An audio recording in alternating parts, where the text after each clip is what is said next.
السلام علیکم، میرا نام ہے شویتا السلام علیکم، میرا نام ہے اندر اور آپ سب کا سواگت ہے ہمارے چینل میں۔ ابھی ہم مولانا طارق جمیل کا ویڈیو کرنے والے ہیں، دین یا دنیا کیا کرے، آئیے دیکھتے ہیں۔ ہم نے تمہیں معتدل امت بنایا ہے، نہ تم دنیا میں ایسے لگو کہ دین برباد ہو جائے، نہ دین میں ایسے لگو کہ دنیا معطل ہو جائے۔ ایک دنیا کی ہوس میں بہت آگے چلے گئے، ایک دنیا بیزاری میں بہت آگے چلے گئے، تو اللہ نے دونوں کو ایسے رد کر کے فرمایا وَكَذَلِكَ جَعَلْنَاكُمْ أُمَّةً وَسَطًا، تو ہم امت واسطہ ہیں۔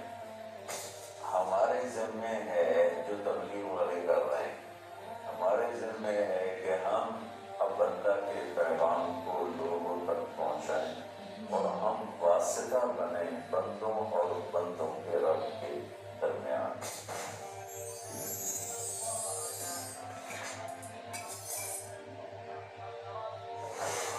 اللہ تعالیٰ فرماتے ہیں کہ ہم نے تمہیں امت معتدل بنایا، وسطا۔ ایک ترجمہ اس کا امام طبری نے کیا ہے جو ہمارے تبلیغ والوں کے لیے بڑا، بلکہ پوری امت کے لیے، صرف تبلیغ والوں کے لیے کیوں، پوری امت کے لیے وہ ایک پیغام ہے کہ انہوں نے ایک ترجمہ یہ کیا کہ ہم نے تمہیں امت واسطہ بنایا، دو چیزوں کو ملانے کے لیے درمیان میں جو چیز ہوتی ہے اس کو واسطہ کہتے ہیں۔ یہ مائک میرے اور آپ کے درمیان کائنڈ آف برج، آگے سن رہے ہیں، واسطہ یہ دو چیزوں کو ملا رہا ہے، مجھے اور آپ کو ملا رہا ہے آواز کو بلند کر کے۔ تو امام طبری نے اس کا ترجمہ، ایک ترجمہ یہ کیا ہے، یہ بھی کیا ہے امت معتدل بنایا، یہ تو تمام مفسرین نے اس کا یہ ترجمہ۔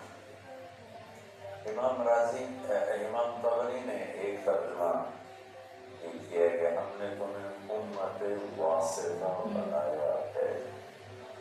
جیسے پہلے انبیاء آتے تھے اور وہ واسطہ ہوتے تھے اللہ اور بندوں کے درمیان، کہ لوگ اللہ کو نہیں جانتے تو ایک نبی آتا ہے، رسول آتا ہے، وہ لوگوں کو اللہ کا تعارف کرواتا ہے اور اللہ سے ان کو ملا دیتا ہے، اللہ کے سامنے انہیں جھکا دیتا ہے اور انہیں صراط مستقیم پہ کھڑا کر دیتا ہے۔ اب ہمارے نبی پاک صلی اللہ علیہ وسلم کے بعد کوئی نبی نہیں آئے گا، تو لہٰذا اے امت محمد اب تم واسطہ ہو، ہمارے ذمے ہے جو تبلیغ والے کر رہے ہیں، ہمارے ذمے ہے کہ ہم اب اللہ کے پیغام کو لوگوں تک پہنچائیں اور ہم واسطہ بنیں بندوں اور بندوں کے رب کے درمیان۔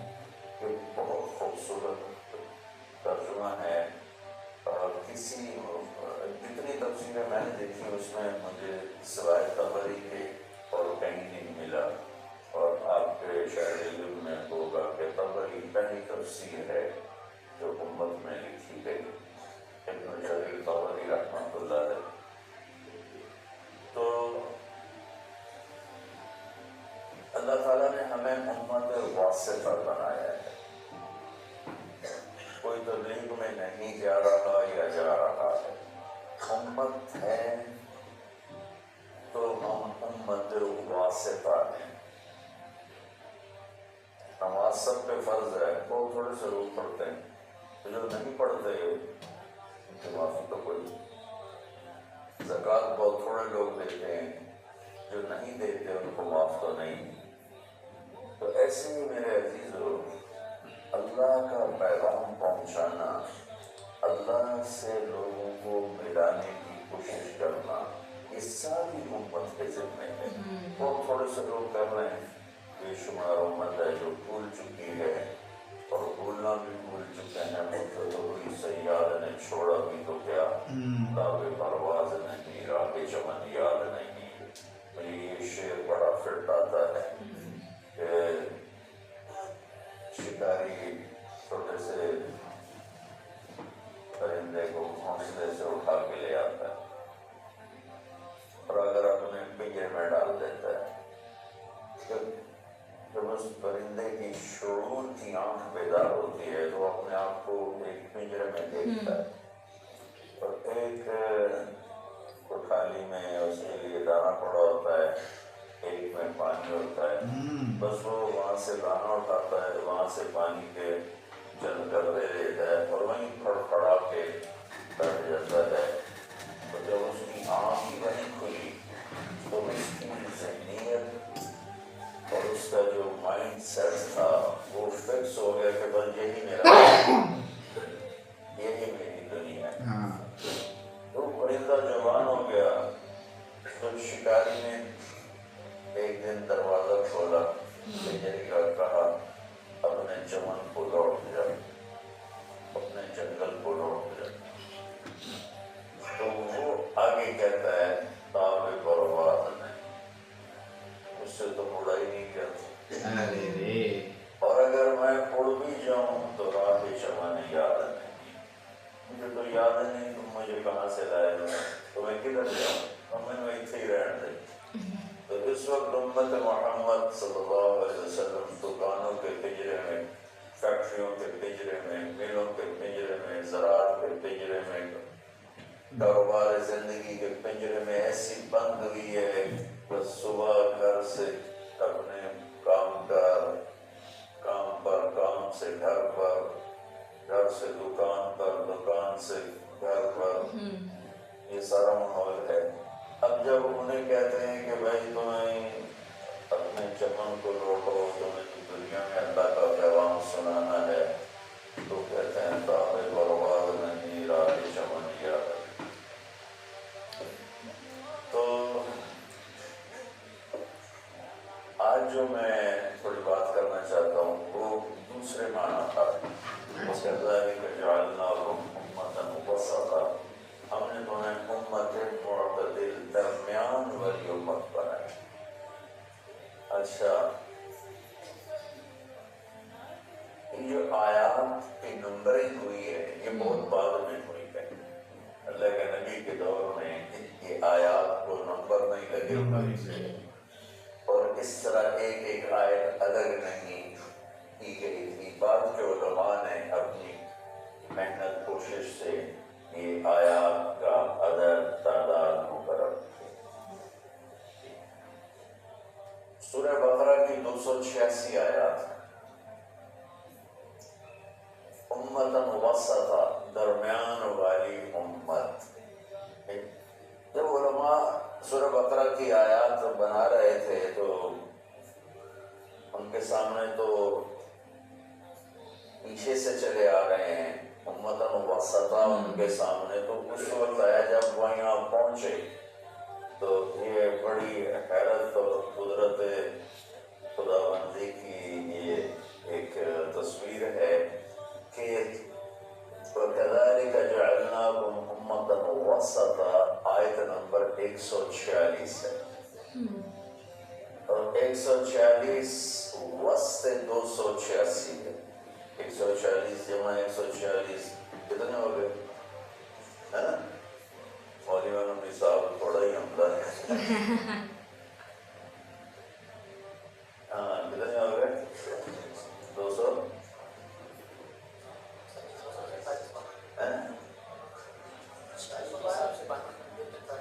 نہیں، پھر اب یہ آیت نمبر 143 ہے۔ میرا ذہن ہی سویا ہوا ہے، میں کیا آگے، یہ آیت نمبر 143 ہے، 140 نہیں، 143 ہے۔ تو بالکل درمیان میں لفظ کے لحاظ سے، اور ادھر آیت کی تقسیم ہو رہی ہے، تو کرتے کرتے کرتے جب اس آیت پر پہنچے تو یہ 143 کا نہیں، اور آیات 286، تو اس کا وسط بنتا ہے، اور امتاً وسطا، درمیان والی امت کے پیچھے مفہوم کیا ہے؟ یہودی بہت زیادہ حرص و ہوس کا شکار ہوئے دنیا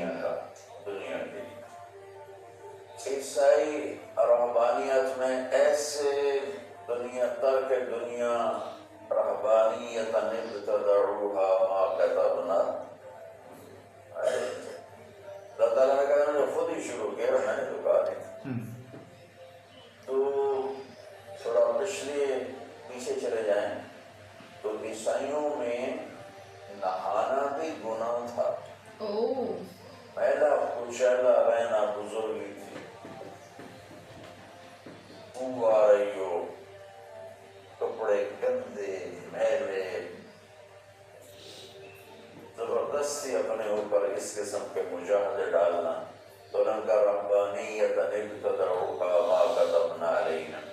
میں تو آپ پہ شروع کی تھی, میں جانے کو نوٹ کیا.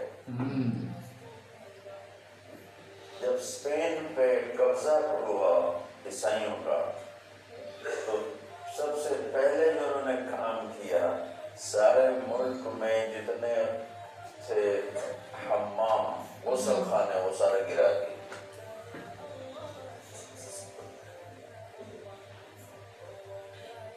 انیس سو ستر تک انگلینڈ میں 1970 کو کسی گھر میں غسل خانہ نہیں ہوتا, ٹوائلٹ نہیں ہوتا, باہر بنے ہوتے تھے جہاں کوئی چند پینیاں دے کے اس میں وہ اپنی ضرورت سے فارغ ہوتے تھے. کسی سے نہانا ہو تو نہاتے تھے. جب نئی جدید تعلیم آئی تو پھر یہ ان کے اندر تبدیلی آئی. ورنہ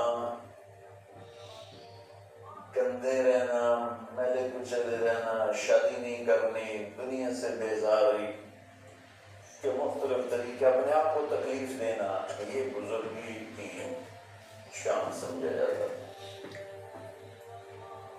تو اسپین پہ جب قبضہ ہوا عیسائیوں کا تو سب سے پہلے انہوں نے 2 کام کیے. ایک سارے غسل خانے حمام توڑ دیے اور جتنے کتب خانے تھے سارے جلا دیے. لوحوں کتابوں کے ذخیرے تھے اسپین میں علماء کے, علامہ قرطبی جیسے, ابن عربی جیسے جہاں پیدا ہوئے ہوں, تو وقی ابن مخلد جیسے جہاں پیدا ہوئے ہوں, ان کا میں وہ قرطبہ کی جامع مسجد دیکھنے گیا تو بس میری آنکھ نہیں میرا دل رو رہا تھا, دل کے آنسو نکل رہے تھے. تو وہ مسجد جس میں 700 سال قال اللہ وقال الرسول چلتا رہا, وہاں درمیان میں گرجا بنا ہوا تھا اور بت ہر طرف رکھے ہوئے تھے, اور ایک بہت بڑی تصویر لگی ہوئی تھی جس میں ابو عبداللہ جو آخری بادشاہ تھا کرناٹا کا, وہ فرڈینینڈ جس نے کرناٹا فتح کیا اس کو چابیاں پیش کر رہا تھا, اور اس کی بیوی ملکہ ایزابیلا اور فرڈینینڈ کے دونوں ایسے کھڑے ہیں, اور ابو عبداللہ تصوراتی خاکہ تھا وہ یوں کرناٹا شہر کی چابیاں پیش کر رہا ہے. بہت ہائی لائٹ کر کے بہت بڑی تصویر لگائی گئی تھی.